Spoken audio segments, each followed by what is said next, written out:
kama hizo mnajua mara moja, Panadol, hizo zote. Lakini siku moja kawa na kisanga fulani kikatokea. Hiyo siku nilijua Mungu. Tuka Apostle Joel. Tukakuja church. Tukakombolewa. From that day nikakuwa tu sawa. Kaendelea kuja hapa kanisani. In fact, wakati nilikuja hii kanisa, hawako wanafika watu 10. Kajiambia, "Ai, sasa hii ndio kanisa napelekwa." Nikakaa sikuboeka, kaendelea kuja church. Sasa juzi nikikuja church nikashangaa, sina hata kiti. Nikarudi pale nikaenda nje nikajiuliza, Jesus. Finally. Nasema Mungu ni mwema. Sasa mimi historia ya kichwa, mimi nilikuwa nipelekwe surgery, I think last year January. Nilikuwa niende. Kwa Apostle alikuwa ameniombea for long. Kaniambia, "Stacy utaenda. Trust God." Kaanza kujipea imani. By the time nilikuwa nakuja hapa hata sikuwa naomba. Nilikuwa naomba our Father, may the grace imezaliwa. Mimi nikaanza kujiombea, nikikuja kwa Apostle ananiuliza, "Wewe unaomba?" "Wewe unaomba?" Sasa kafikia time hata kiniuma.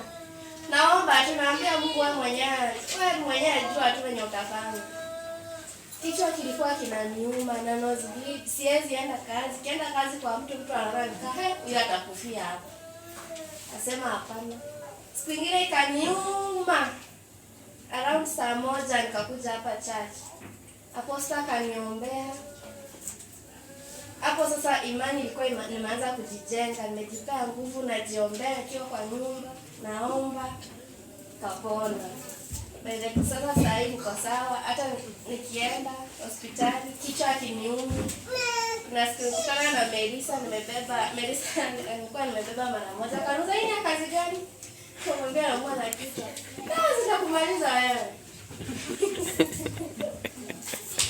Kupanda nayo kwa nyumba, ndiana nikaitupanisha kwa ndo. Melissa kanya ameniambia nini?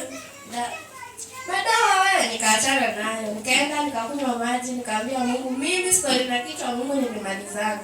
Sitaki tena. Siku ilifuata shetani naye ni nani? Nimeweka maji kwa balcony, nimekaa kwa nyumba. Huyu mtoto wangu ameenda nje maji kwa karai kubwa. Kumbe mtoto ameenda na alianguka kwa maji ndani na sijui. Na ameanguka hivi na kichwa. Ule mtoto nimekuwa naye pale anakuja kuniita, "Stacy, Joy ameingia kwa maji na kichwa anafanya nikajua hiyo ni mchezo ya Joy." Nikakaa nikamuza, "Ametoka hapana kwenda." Napata mtoto wangu nikaa alikuwa the last point. Sikutatemeka nikasema tu mimi I serve the living God from the living church. Nikasimama nikajipea nguvu, nikamunamisha, nikamfinya tumbo, akamwaga hiyo maji, akasweat, akasimama akaniita, "Mom, tam." Nikampea maji tena hiyo maji nikampea ingine akakunywa. Na nikasema mimi I serve the living. Sikuita mtu, nikajiambia tu I serve the living God from the living church. Hiyo tu ndio maneno yalitoka kwa mdomo wangu. Watu wakasimama wakaniangalia. "Kwani unapanga mgumu aje?" Nikauliza nifanye nini? Peleka mtoto hospitali, nikamwambia hapana. Siwezi peleka mtoto wangu hospitali, si mgonjwa. Na baada ya aliamka kuna mama alikuwa pale nyuma. Amekaa tu anamwangalia. So venye nilikuja nikatoa mtoto kwa maji. Huyo mama akasema, "Si angekufa tu." Then I was like, Jesus. Nikasema huyu Mungu ni mwende kanda mwana. Nikataa nikauza, "Ungekula nyama?" Nasema hapana, juu umekaa kwa nyumba huwezi kuja kuangalia mtoto.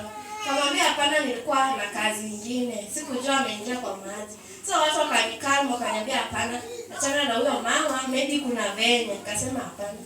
Mimi nikasimama tena nikamwambia mimi I serve the living God from the living church. Paka sasa nikawa wananiita the living church kwa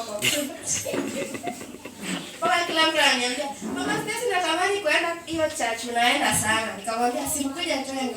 So mama yao watoto wao wakaniambia, "Enda na watoto Next Sunday tunaenda na wewe pia tuone huyo pastor wenu mwenye amekufunza hizo. Ukwe hivyo farm. Haushtuki na chochote. Kaambia mimi pastor wangu anaitwa Pastor Joel. Church inaitwa The Living Church. I'm not used to lie. Nimezoea Living Church, jua inanipea nguvu. Nikisema Living Church, nasikia tu niko sawa. So you people, Mungu wako, mimi nilikuwa nimeisha kabisa. Mimi nilikuwa living dead. But through the Living Church, I still survive and I praise God. Amen. Peace.